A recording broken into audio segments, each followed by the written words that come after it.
Hi friends, welcome to career talks. അപ്പോൾ ഇന്നത്തെ video നമ്മൾ ഡിസ്കസ് ചെയ്യുന്നത് BCA കുറിച്ചാണ്.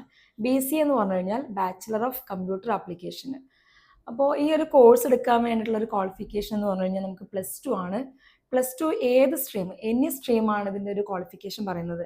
അതായത് ഹ്യൂമാനിറ്റീസ് പഠിച്ചൊരു കുട്ടിക്ക് എടുക്കുക, അതുപോലെ സയൻസ്, കൊമേഴ്സ്, ഏത് സ്ട്രീമിൽ +2 കഴിഞ്ഞാലും നമുക്ക് ഈ ഒരു കോഴ്സ് എടുക്കാവുന്നതാണ്. മിനിമം നമുക്കൊരു 50% മാർക്ക് മതി ഈ ഒരു കോഴ്സിന് അപ്ലൈ ചെയ്യാൻ വേണ്ടിയിട്ട്. അപ്പോൾ ഒത്തിരി സ്പെഷ്യലൈസേഷൻ മേഖല നമുക്ക് ഈ ഒരു BCAന് കൂടെ വരുന്നുണ്ട്. ഇപ്പോൾ നോർമലി നമുക്ക് BCA എന്ന് പറഞ്ഞൊരു അണ്ടർ ഗ്രാജുവേറ്റ് പ്രോഗ്രാമാണ്, മീൻസ് ഒരു ഡിഗ്രി മാത്രമാണ്. അപ്പോൾ ഡിഗ്രി മാത്രം പഠിക്കുകയാണെങ്കിൽ നമുക്ക് ജോലി കിട്ടാനുള്ള സാധ്യത വളരെ കുറവാണ്.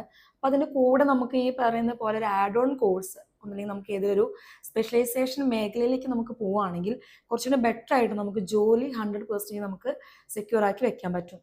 ഇപ്പോൾ പല കമ്പനീസും സ്കിൽ ഓറിയൻറ്റഡ് ആയിട്ടുള്ള സ്റ്റാഫിനെയാണ് ഹയർ ചെയ്യുന്നത്. അതുകൊണ്ട് തന്നെ ഏതെങ്കിലും ഒരു ആഡ് ഓൺ കോഴ്സ് ഇതിൻ്റെ കൂടെ എടുക്കുന്നത് എപ്പോഴും നമുക്ക് ബെറ്ററാണ്, നമ്മളുടെ കരിയറിന് വേണ്ടിയിട്ട് നമുക്ക് ബെറ്ററാണ്.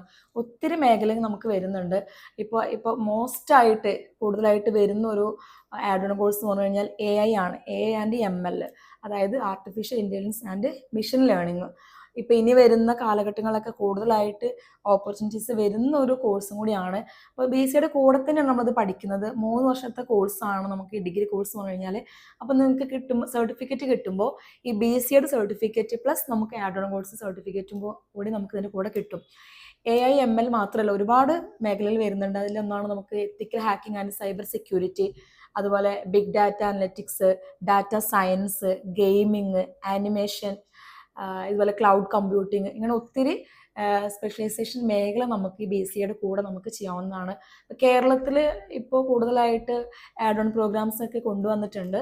അതുപോലെ കേരളത്തിന് പുറത്ത് ബാംഗ്ലൂരൊക്കെയാണ് ഇതിൻ്റെ ഹബ്ബ് നമുക്ക് വരുന്ന കോളേജുകളിൽ. കാരണം എല്ലാ കമ്പനീസിൻ്റെയൊക്കെ ഹെഡ് ഓഫീസ് വരുന്നത് ബാംഗ്ലൂരാണ്. അതുകൊണ്ട് തന്നെ നമുക്ക് അവിടെ പഠിക്കുകയാണെങ്കിൽ തന്നെ കൂടുതലായിട്ട് ജോലി കിട്ടാനുള്ള സാധ്യതയും കൂടുതലാണ്. അപ്പോൾ കൂടുതലായിട്ട് ബാംഗ്ലൂരിലെ കോളേജുകൾ എന്നൊക്കെ പറഞ്ഞു കഴിഞ്ഞാൽ അവർ ഒരുപാട് കമ്പനീസ് ആയിട്ടുള്ള കൊളാബറേഷൻ ഉണ്ടായിരിക്കും. ഇപ്പോൾ ഫ്ലിപ്കാർട്ട്, ആമസോൺ, അതുപോലെ ഇൻഫോസിസ്, ഇവിടെയൊക്കെ നമുക്ക് ഈ ഇതുപോലുള്ള കമ്പനീസിലാണ് നമുക്ക് കൂടുതലായിട്ട് ഈ IT മേഖലയുമായി ബന്ധപ്പെട്ട ജോലികൾ വരുന്നത്. അപ്പോൾ നമുക്ക് ഇതിൻ്റെ ജോലി എന്ന് പറഞ്ഞാൽ തന്നെ ഇതിന് കൂടുതലായിട്ട് നമുക്ക് വരുന്നത് IT മീൻസ് കമ്പ്യൂട്ടറുമായി ബന്ധപ്പെട്ട ജോലികളായിരിക്കും വരുന്നത്. അതുകൊണ്ട് തന്നെ ഈ കോഴ്സ് എടുക്കുന്ന കുട്ടികൾ ശ്രദ്ധിക്കേണ്ട ഒരു കാര്യം എന്ന് പറഞ്ഞു കഴിഞ്ഞാൽ കമ്പ്യൂട്ടറിൽ അത്യാവശ്യം സ്കില്ലായിട്ടുള്ളത്, അതായത് കമ്പ്യൂട്ടറിൽ അത്യാവശ്യം ഇൻട്രസ്റ്റ് ആയിട്ടുള്ള കുട്ടികളാണ് ഈ ഒരു മേഖലയിലേക്ക് പോകേണ്ടത്. കാരണം ഇൻട്രസ്റ്റ് ഇല്ലെങ്കിൽ നിങ്ങൾക്ക് കൂടുതലായിട്ട് ചെയ്യേണ്ടത് ഈ ഒരു കാര്യം തന്നെയായിരിക്കും. അപ്പോൾ ഇൻട്രസ്റ്റ് ആയിട്ടുള്ള കുട്ടികൾ ഈ ഒരു മേഖലയിലേക്ക് പോവുക. കാരണം പ്രോഗ്രാംസിനൊക്കെ കൂടുതലായിട്ട് പഠിക്കുന്നുണ്ട്.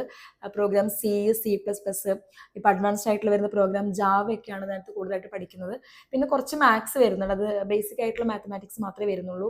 പിന്നെ ഇതിൻ്റെ സിലബസ് മാത്സ്, ഇതുപോലെ പ്രോഗ്രാമിങ്സ്, അതുപോലെ ഇംഗ്ലീഷ്, ഇതൊക്കെയാണ് ഇതിൻ്റെ സിലബസ് വരുന്നത്. BSc കമ്പ്യൂട്ടർ സയൻസിനേക്കാൾ കുറച്ചും കൂടി അഡ്വാൻസ്ഡ് ആയിട്ടുള്ള സിലബസ് ആണ് നമ്മുടെ BCAയിൽ വരുന്നത്. നിങ്ങൾ BCAയിൽ ഒരു അഡ്മിഷൻ എടുക്കാൻ ആഗ്രഹിക്കുന്ന കുട്ടികളാണെന്നുണ്ടെങ്കിൽ നിങ്ങൾ തീർച്ചയായിട്ടും ആ കോളേജ് ഏതൊക്കെ കമ്പനീസ് ആയിട്ടാണ് കൊളാബറേറ്റ് ചെയ്തിരിക്കുക, അതുപോലെ 100% പ്ലേസ്മെൻറ്റ് പ്രൊവൈഡ് ചെയ്യുന്നുണ്ടെന്നുള്ളത് നിങ്ങൾ ഉറപ്പ് വരുത്തണം. ഒരു 3 വർഷം കഴിയുമ്പോഴത്തേക്കും നമുക്കൊരു കമ്പനിയിൽ നമുക്ക് വർക്ക് ചെയ്യാൻ പറ്റുന്നുണ്ടോ എന്നുള്ളത്, ഇതിന് ഏതൊക്കെ കുട്ടികൾ ഇതിന് മുൻപ് ഇതുപോലെ പ്ലേസ്മെന്റ് ആയിട്ട് പോയിട്ടുണ്ട് എന്നുള്ള കാര്യങ്ങളൊക്കെ നോക്കിയിട്ട് വേണം നിങ്ങളൊരു കോളേജ് നിങ്ങൾ ചൂസ് ചെയ്യാൻ. ഇപ്പോൾ പുറത്തൊക്കെ ആണെങ്കിൽ നമുക്ക് കർണാടക സ്റ്റേറ്റിലൊക്കെ അതിന് ബാംഗ്ലൂർ യൂണിവേഴ്സിറ്റിയാണ് മാനേജ്മെന്റ് കോഴ്സിനൊക്കെ വരുന്നത്. ഇതിന് പുറമെ നമുക്ക് ഡീംഡ് യൂണിവേഴ്സിറ്റീസ് ഉണ്ട്. അപ്പോൾ നിങ്ങൾ ശ്രദ്ധിക്കേണ്ട ഒരു കാര്യം, നമ്മുടെ ഡിഗ്രി സർട്ടിഫിക്കറ്റ് നമ്മുടെ എടുക്കുന്ന യൂണിവേഴ്സിറ്റീസിന് അതിന് കൂടെ നമ്മൾ ആഡ് ഓൺ കോഴ്സ് കൊടുക്കുന്ന യൂണിവേഴ്സിറ്റി നമ്മൾ ശ്രദ്ധിക്കണം. അത് വാല്യൂ ഉള്ള യൂണിവേഴ്സിറ്റീസ് ആണോ എന്നുള്ളത് ഉറപ്പ് വരുത്തണം നമ്മൾ അഡ്മിഷൻ എടുക്കുമ്പോൾ. +2 ഏത് കുട്ടികൾക്ക് വേണമെങ്കിലും നമുക്ക് ഈ BCA കോഴ്സ് ചൂസ് ചെയ്യാവുന്നതാണ്. അപ്പോൾ നിങ്ങൾ ഭാവിയിൽ മീൻസ് +2 കഴിഞ്ഞ കുട്ടികൾ BCA കോഴ്സ് എടുക്കാൻ ആഗ്രഹിക്കുന്ന കുട്ടികളാണെന്നുണ്ടെങ്കിൽ നിങ്ങൾക്ക് എന്തെങ്കിലും ഡൗട്ട്സ് ഉണ്ടെങ്കിൽ നിങ്ങൾക്ക് ഈ കാണുന്ന വാട്സ്ആപ്പ് നമ്പറിലേക്ക് മെസ്സേജ് അയക്കാം, അല്ലെങ്കിൽ നിങ്ങൾക്ക് കോൾ ചെയ്ത് ചോദിക്കാവുന്നതാണ്. Okay, thank U.